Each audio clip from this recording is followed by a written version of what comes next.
So what is a rules engine and what is a solving engine? To answer that question, I'd break it down into thinking about the problem that we're trying to solve. So if you're running a company that's selling a complex configuration, in order to actually generate the thing that you want to sell, there are an awful lot of rules that you have to follow. So, for example, if you're building a crane, you may have restrictions on the height of the crane can get based upon the dimensions of the base that you have.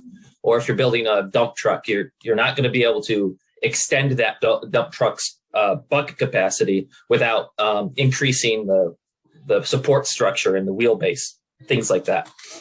And you can think about those as conditional statements, really. So if base of crane is 10 feet, then height of crane cannot get beyond 40 feet, for example. Things like that. And you'll notice this if you're just purchasing consumer electronics or something. As you're navigating through that guided selling experience, the options that you have available to you later on get restricted based upon the options that you make. And all of those essentially are conditional statements. So if I'm running a company, one way that I could solve that problem is I could actually just have my development team build out those conditionals for me. And then anytime I have to update with a new product line or edit an existing product line, then I have to go back to that development team and have them rewrite it. Not ideal, right? It's a high cost to making those changes. So the idea of a rules engine comes out where you separate out those rules from the system that's running those rules. And those rules are really built out in a declarative way. And you can think about that in as just a series of conditionals. So if A, then B, if C, then D, if E, then F, and so on, right? And then every time that you have something that you want to build, you just feed that thing through these series of conditionals and let the conditionals operate on that. And maybe it works well. Oftentimes it does. That's a really naive approach. And I think that's, 20, 30 years ago, that's what people were doing.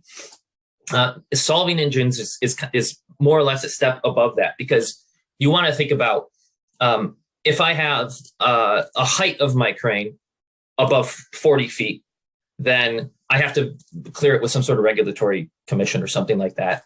And so if I'm starting to adjust the height based upon other conditions, I actually have like a feedback loop that can take option A, updates option B updates option C, and then you could even have it where option C goes back to option A, right?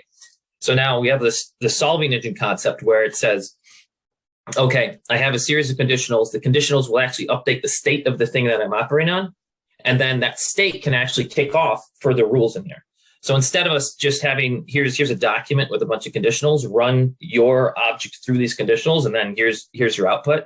It's give me a current state. I'm going to execute on that state until it comes to a coherent status, and then I return that status to you, right? So it's going to, when it settles on what that thing should be, then you get it back.